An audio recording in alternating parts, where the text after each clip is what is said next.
Hvíldardagur drottins. Hvað skyldi nú felast í þessu hugtæki Biblíunnar sem Guðsorð tala svo mikið og oft um? Hvíldardagur er eitthvað svo jákvætt, eitthvað svo aðlaðandi og skemmtilegt, því að í annríki nútímans, þegar svo margir eru fullir streitu og kvíða, að þá er eitthvað svo gott að geta notið hvíldar. Og þegar Biblía talar hvíldardag drottins, þá hlýtur það að vera eitthvað svo gott fyrir okkur vegna þess að drottinn býður okkur að njóta hans með honum. Biblían er bók Guðs sem hefur að geyma mikilvægar leiðbeiningar drottins sem okkur ber að hafa í heiðri. Biblían, sem fjallar svo mikið hvíldardaginn, segir að Guð hafi gefið Ísraelsmönnum hvíldardaginn og boðorðin hafi verið gefin Ísraelsmönnum. Við, nútíma fólk, verum þakklátt fyrir meginreglur eins og boðorðin 10, því þetta er undirstaðan að stjórnarskrá flestra þjóða og við viljum virða eigur og réttindi annara og viljum að þeir virði eigur og réttindi okkar. Og þess vegna eru boðorðin 10 góð boðorð. En í miðjum þessum lagabálki Guðs, boðorðana 10, er að finna áherslu drottins á hvíldardag drottins, sem er til þess að minna okkur á upphaf lífs hér á jörðinni, hvernig jörðin kom til sögunar, hvernig mannkynið byrjaði. Og Guð hefur gefið okkur eins konar afmælisdag til að halda upp á vikulega til þess að minna sköpunarinnar og upphaf lífs hér á jörðinni. Svo Biblían er mjög mikilvæg fyrir okkur mennina, því að þar gefur Guð okkur margar leiðbeiningar og meðal annars hvíldardag drottins. Við skulum fara yfir í aðra Mósebók í 20. kaflan og lesa þar frá 8. versi. Þetta er reyndar 4. boðorðið af þessum 10 meginreglum Guðs. Við lesum þar í 8. versi í 20. kaflanum: minnstu þess að halda hvíldardaginn heilagan. 6 daga skalt þú erfiða og vinna allt þitt verk. En 7. dagurinn er hvíldardagur, helgaðu drottni Guði þínum. Þá skalt þú ekkert verk vinna og ekki sonur þinn eða dóttir þín, þræll þinn eða ambátt þín eða skepnur þínar eða nokkur útlendingur sem hjá þér er innan borgarhliða þinna. Ég ætla að nema staðar hér aðeins, þó að við séum ekki búin að lesa allt 4. boðorðið. Ég vil leggja áherslu á það sem segir strax í byrjun 8. versins. Minnstu þess að halda hvíldardaginn. Þetta er eina boðorðið þar sem Guð leggur áherslu á það við okkur mennina að muna nú eftir þessu boðorði. En það er það boðorð sem mennirnir hafa helst gleymt. Og það er alveg ótrúlegt að kristið fólk sem vil hafa allt sem Guð þykir vænt og Guð leggur ríka áherslu á að við skulum gleyma þessu, að minnast þess að hafa hvíldardag drottins í heiðri. En við skulum fara yfir í 9. versið, eða er það reyndar 11. versið, og lesa þar í framhaldi. Því að á 6 dögum gerði drottinn himinn og jörð, hafið og allt sem í þeim er, og hvíldist 7. daginn. Fyrir því blessaði drottinn hvíldardaginn og helgaði hann. Hafið þið tekið eftir áherslu drottins þarna af hverju okkur beri að hafa í heiðri þennan minningadag byrjun lífs á jörðinni, sköpunina. Það er vegna þess að Guð skapaði þetta allt á 6 dögum. Og mörgum finnst kannski það ótrúlegt og fjarstætt að Guð hafi getað skapað heiminn og lífið og allt sem við sjáum í kringum okkur í náttúrunni á 6 dögum. Já, hví ekki? Við tegnum og tilbiðjum almáttúgan Guð. Þann Guð, þann frelsara sem ætlar að koma og skapa nýja jörð og taka okkur til sín og gefa okkur nýja líkama.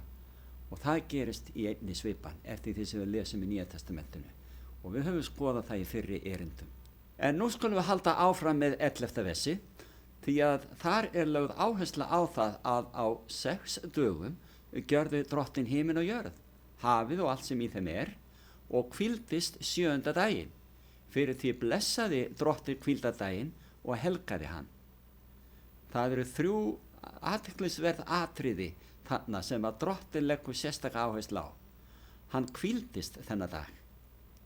Ekki að því að veri þreyttur, heldur vildi hann njóta sköpunarverksins og hann býður okkur mönnunum vikulega að hafa hátíðlegan þennan dag, 7. dag vikunar, sem reynist vera laugadagurinn, samkvæmt því sem Biblían kveður á að okkur beri þá að halda upp á þennan afmælisdag jarðarinnar, sköpunarinnar. Og svo einnig vegna þess að drottinn hvíldist þennan dag. En hann gerði meira. Hann blessaði þennan dag sérstaklega. Og þessi blessun mun ganga til allra þeirra sem vilja njóta hvíldadagsins með drottni vikulega, reglulega. En drottni gerði meira. Hann helgaði þennan dag sérstaklega. Svo að við njótum blessunar og helgunar Guðs þegar við virðum þennan minningardag sköpun heimsins og lífsins hér á jörðinni. Drottinn vill gjarnan að við njótum þessa dags með honum. Drottinn Jesús Kristur sem frelsarinn okkar reyndar skaparinn okkar líka. Við tignum Jesús sem frelsara en einnig sem skapara. Við virðum hann sem frelsaran, en af hverju viljum við kristið fólk taka af honum það tignar heiti sem Biblían talar svo mikið að hann sé skaparinn? Því að skaparinn og frelsarinn ein og sama persónan, Jesús Kristur. Guð skapaði yndislegan nýjan heim fyrir okkur mennina. Þar var ekkert sem skada gerði. Allt var svo fullkomið, svo fagurt, svo fallegt, svo glæsilegt, og það ríkti friður og hamingja á jörðinni. Adam og Eva, fyrstu foreldrar mannkynsins, þau voru líka fullkomin, yndislegar verur. Og þegar við lesum Biblíuna, og við kannski skoðum það á öðrum vettfangi, öðru erindi kannski síðar, að þá getum við komist að raun það að Adam og Eva þau lifðu svo miklu lengur en mennirnir lifa í dag. Og eflaust voru menn á jörðinni fyrstu aldirnar, fyrsta árþúsundið eða meira, miklu stærri manneskjur en við erum í dag. Sköpunarverkinu hefur farið aftur eftir að syndin kom í þennan heim. En Adam og Eva, syndlaus í aldingarðinum Eden, þau nutu lífsins og voru hamingisöm. En hvað segja vísindi svokölluð okkur nú á dögum? Og hvað það sem börnunum okkar kennt í skólunum?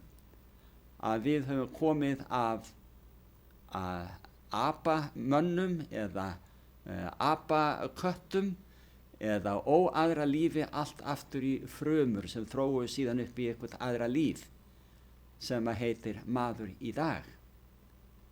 Þá, samkvæmt þessu, þá eigum við ekki byrjun okkar í verki skaparans og þá viðurkennum við ekki skaparan. Og hvernig getum við þá viðurkennt frelsaran okkar ef við höfnum skaparanum? Þið sjáuð, þetta gengur ekki upp. Sem kristið fólk þá verðum við að treysta sköpunarsögu Biblíunnar. Við verðum að taka mark á því sem Guð gaf okkur sem sannleika varðandi byrjun lífs hér á jörðinni. Allt í náttúrunni var yndislega fagurt. Blómin og trén, fuglarnir, fiskarnir, dýrin sem gengu á jörðinni, ekkert gerði öðru skaða. Allt var í friði og ró, allt var fullkomið og yndislega fagurt. Svo lesum við í allri þessari áherslu drottins á það að halda upp á sköpunina og byrjun lífs hér á jörðinni, þegar Guð að minna okkur á að hafa í heiðri hvíldardag hans. Að þá lesum við í 3. Mósebók í 23. kafla, það 32. versi, það skal vera yður helgihvíld, það að segja hvíldardagurinn, frá aftni til aftans skuli þér halda hvíldardag yðar. Með öðrum orðum, aftan þýðir kvöld, sá tímis sólarhringsins þegar að sólin sest til viðar. Þá er aftan. Frá kvöldi til kvöld skulum við halda hvíldardag Drottins, segir hann okkur. Með öðrum orðum, frá sólarlagi til sólarlags. Og þegar að sólarlagið á sér stað, tala nú ekki þegar að heiðskírt og við sjáum sólina og hún sest til viðar eða sest í sæ, að þá myndast oft þessi himneski roði og það er eitthvað svo friðsælt, svo yndislegt að sjá sólina setjast. Og þannig við minnt á að halda hvíldardag með Drottni á hvíldardegi Drottins frá sólarlagi til sólarlags. Svo þegar við förum í aðra Mósebók og lesum þar 31. kafla frá 16. versi, þá segir: fyrir því skulu Ísraelsmenn gæta hvíldardagsins, svo að þeir haldi hvíldardaginn heilagan frá kyni til kyns sem ævinlega sáttmála. Ævinlega skal hann vera teikn milli mín og Ísraelsmanna, því að á 6 dögum gjörði Drottinn himinn og jörð, en 7. daginn hvíldist hann og endur nærðist. Sjáu þið, Drottinn endurtekur þetta aftur og aftur í gegnum Biblíuna. Hann skapaði og við höfum að halda upp á sköpunina vikulega með því að heiðra hvíldardag Drottins og njóta hvíldar þá frá annríki og amstri hversdagsleikans. Og Drottinn vill eiga samverustundir með okkur einmitt á þessum helga degi hans. En tókuð eftir því að þetta grundvöllurinn að ævinlegu sáttmála. Það eru boðorðin 10 með hvíldardaginn þar alveg sem hann skipar heiður sæti sem sagt mitt í boðorðinu 10, að Guð vill eiga þennan sáttmála sem ríkir að eilífu með okkur mönnunum. Og enn leggur hann áherslu á að hann hafi skapað og hvílst. Svo komum við í Esekiel 20. kaflan og 13. versi. Drottinn virðist vera eitthvað óhamingjusamur með undirtektir manna, og þá ekki síst Ísraelsmanna, sem áttu að vera talsmenn Guðs á meðal manna og kenna öllu jarðarbúum þessa meginreglur himinsins, boðorðin 10, og þá einnig hvíldardaginn. Þegar við lesum í Esekiel 20, 13. versi, þá segir: en Ísraelsmenn voru mér mótsnúnir í eyðimörkinni. Þeir breyttu eigi eftir setningum mínum og höfnuðu lögum mínum. Þeim maðurinn skal halda til þess að hann megi lifa, og hvíldardaga mína vanhelguðu þeir stórum. Aftur og aftur Drottinn að minna á hvernig Ísraelsmenn þrjóskuðust við, óhlýðnuðust og vanhelguðu hvíldardaga Drottins. Og þó leggur Drottinn áherslu á að þeim bar að hafa í heiðri hvíldardaginn til þess að þeir mættu lifa.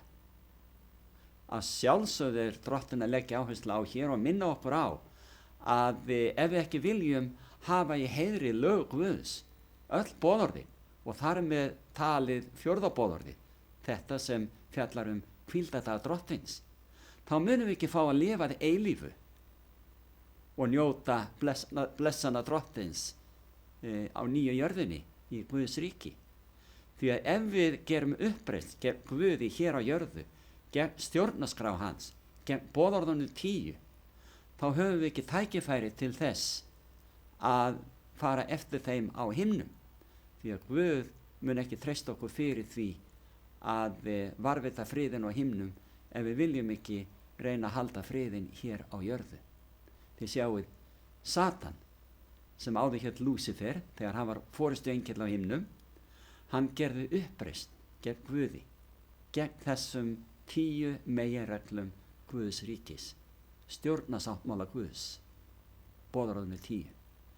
Og honum var kastað út af himni og þeim englum sem fylgdu honum að máli í þessari uppreisn. Haldið þá að við verðum boðið velkomin inn í himinin en við viljum ekki hafa í heiðri boðorðinu 10 öll hér á jörðu? Hugsið málið. Það sem við mennirnir tröðkum á boðorðunum. Síðan meir mun ég sýna ykkur hvernig við mennirnir höfum tröðkað á öðrum boðorðum Guðs og við tökum það fyrir seinna. En það er eins og við viljum bara tröðka á boðorðunum og alveg sérstaklega því 4. Ef við lesum áfram í 20. kaflanum í Esekiel, reyndar er það aðeins farið aftur á bak, því að nú er það 11. og 12. versið. Þar segir Drottinn: og ég gaf þeim setningar mínar og kunngjörði þeim lög mín, þau maður skal halda til þess að hann megi lifa.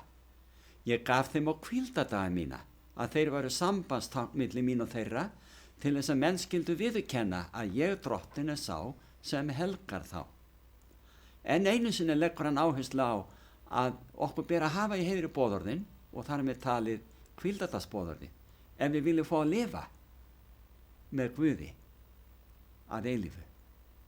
Og svo kemur hann með enn eitt atriði þarna inn í myndina sem margir hafa ef til vill ekki hugsað fyrir núna. Því að Drottinn segir að hvíldadagurinn sé sambandstákn milli hans og barna hans, þeirra sem vilja hafa hann í heiðri og virða boðorð hans og meginreglur himinsins. Sambandstákn, tákn gott samband milli Guðs og okkar.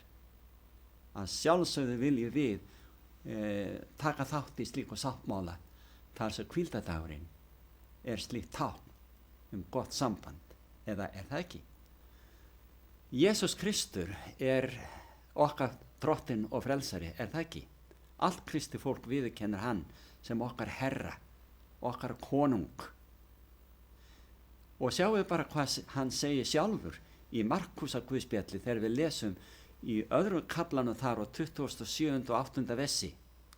Hann sagði við þá: hvíldardagurinn var til mannsins vegna og eigi maðurinn vegna hvíldadagsins.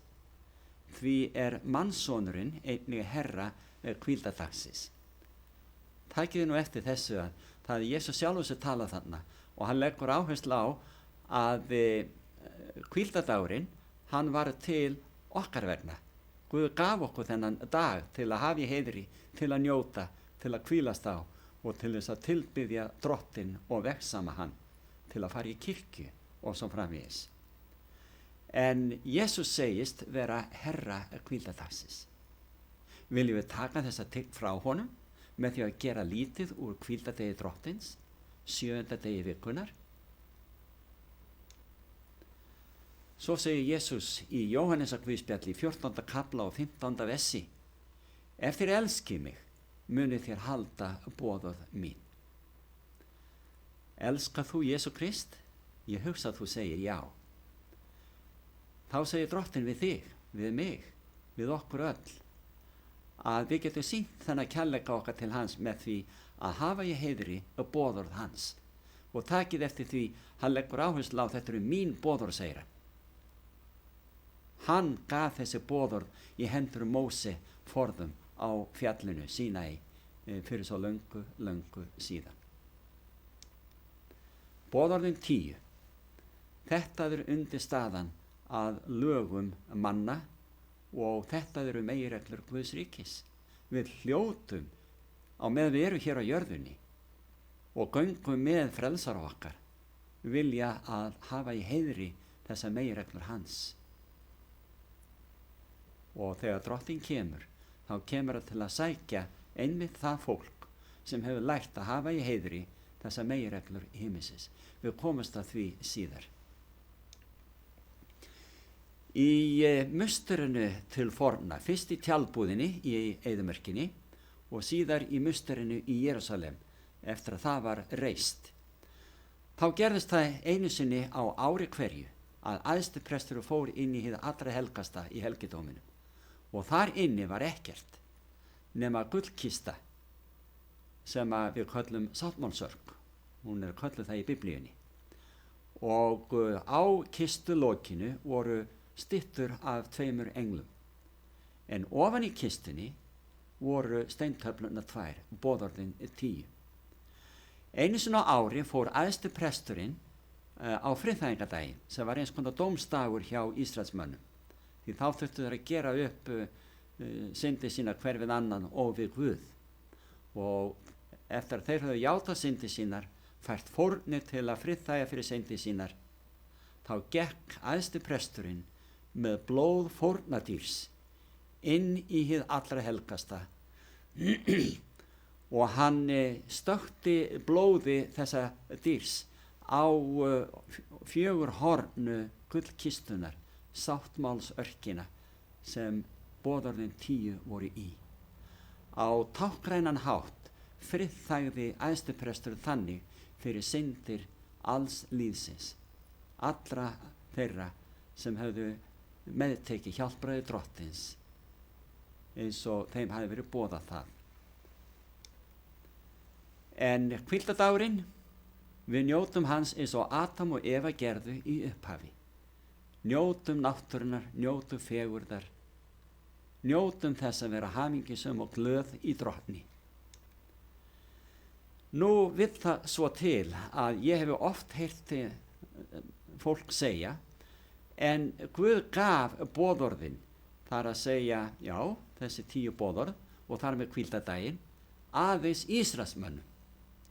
En lesum þá í Jesaja 56, það eru vers númer 6 og 7, þar segir drottinn, og útlendinga sem gengið hafa drottni á hönd til þess að þjóna honum og til þess að elska nafn drottins, til þess að verða þjónar hans alla þá sem gæta þess að vanhelga ekki hvíldardaginn og halda fast við minn sáttmála. Þá mun ég leiða til míns heilaga fjalls og gleðja þá í bænahúsi mínu, segir drottinn fyrir munn Jesaja spámanns. Með öðrum orðum, útlendingar, það er að segja aðrir en Ísraelsmenn, þeir geta ekki sagt, já en ég er ekki Ísraelsmaður og þess vegna þarf ég ekki að halda hvíldardaginn eða boðorðin. Alls ekki, vinir.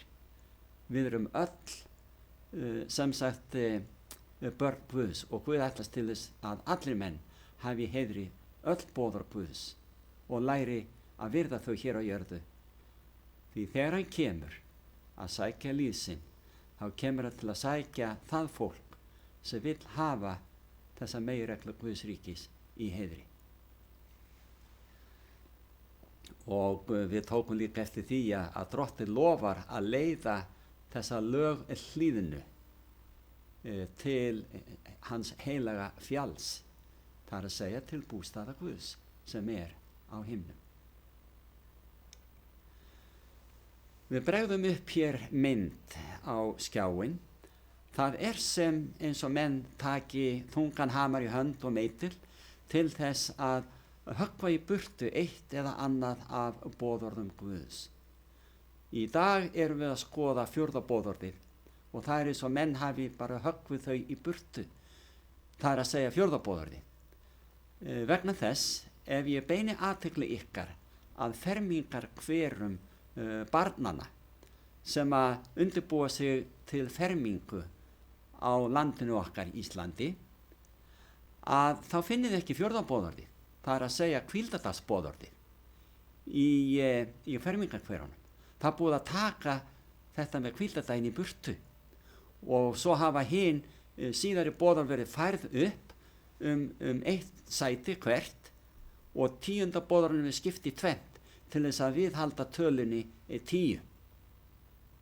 Síðar mun ég sýna ykkur hvernig, og þá í öðru erindi, hvernig menn hafa fjarlægt annað boðorð, en við skulum skoða það betur síðar.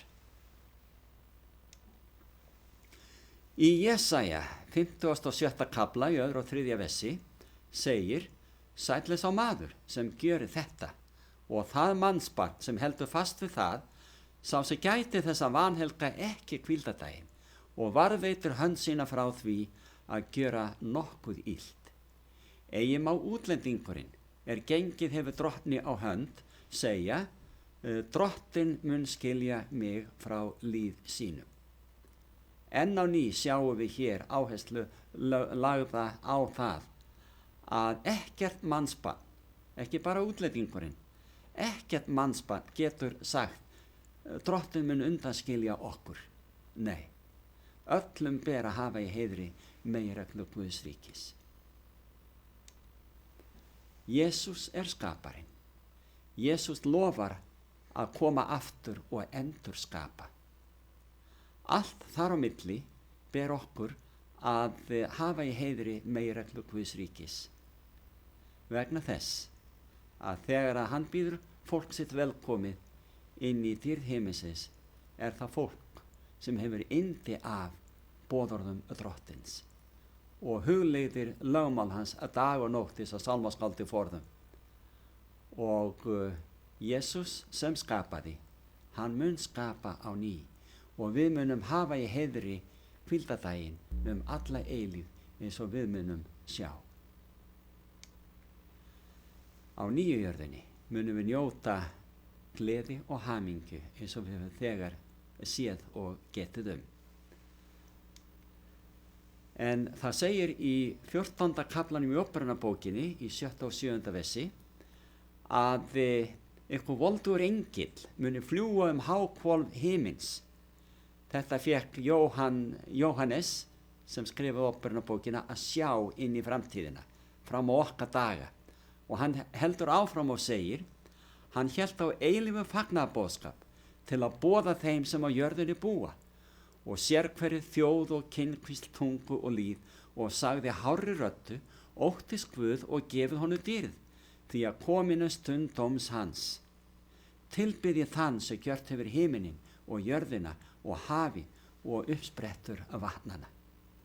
Hér lögð áhersla á það, vinir, að okkur beri á síðustu dögum, sérstaklega okkur kristnu fólki, að boða þennan boðskap engilsins, þessa volduga engils sem að Jóhannes sá stíga niður á himni til að boða okkur mönnum þennan boðskap, að tilbiðja skaparann, hann sem hefur gjört himinin og jörðina og hafið og allt sem í því En hann segir að komin sé stund dóms hans. Dómurinn að hefjast á himnum. Dóminum mun ljúka á himni áður en Kristur kemur að sækja fólki sitt.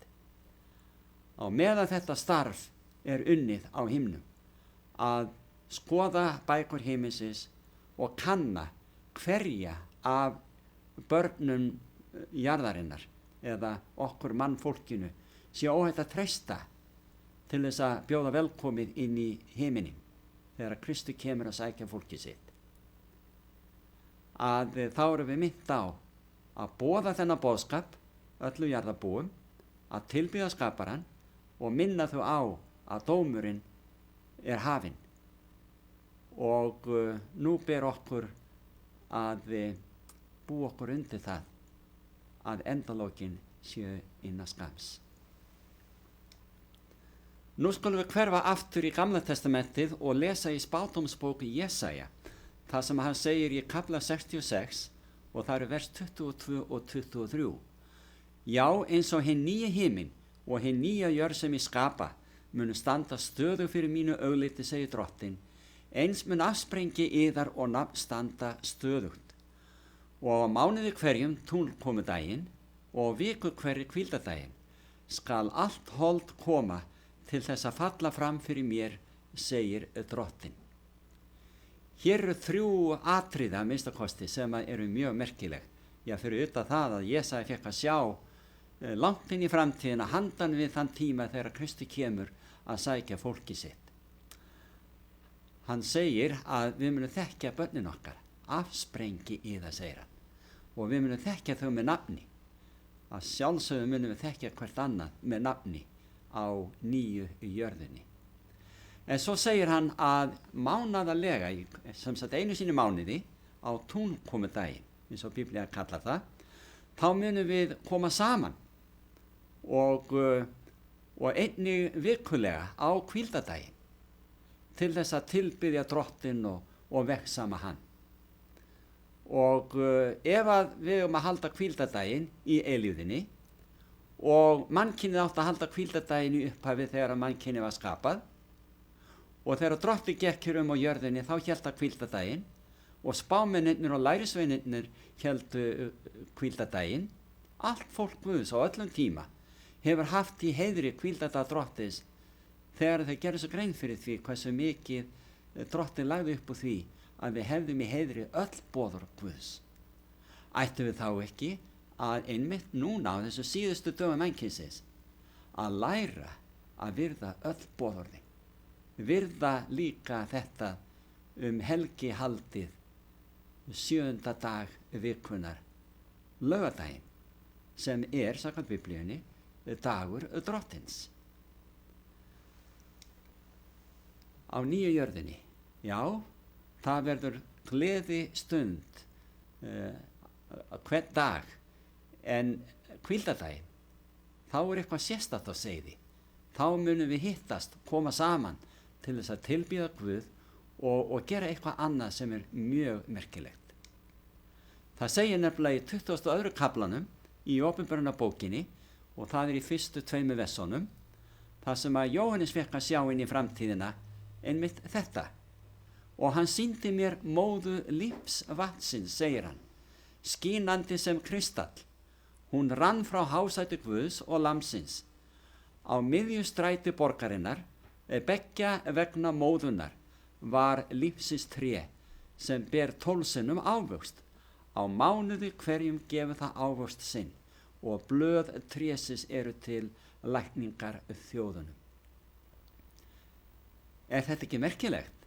Nú erum við búin að fá útskýringu á því sem við lásum hjá Jesaja aftur í Gamla testamentinu, hvað við gætum verið að gera á túnkomudaginn, þennan dag mánaðarlega sem við áttum að koma til að falla fram fyrir Drottni.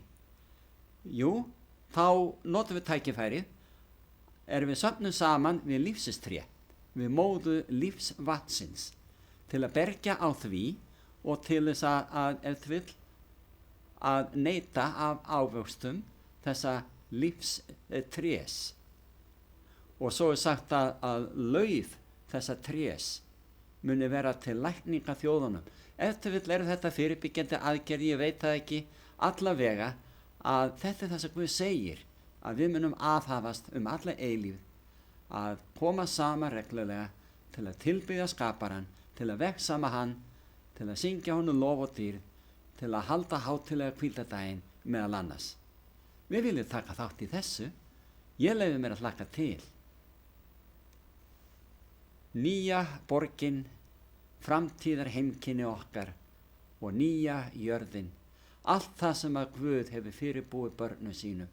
Við hljótum að leyfa okkur sjálfum að ala á eftirvæntingu, að láta okkur hlakka til eins og lítið börn sem bíða eftir góðri og dýrmætri gjöf. Og allt þetta að sjálfsögðu gjöf Guðs til okkar mannana, eilíft líf sem að gefur okkur þegar við meðtökum hjálpræðið í Kristi Jesú. Leyfir þú þér ekki einnig að hlakka til? Ert þú ekki að undirbúa þig til þess að taka á móti frelsaranum, skaparanum, því hann ætlar að endurskapa og byrja upp á nýtt með þér ef þú vilt bara leyfa honum það fyrir þig.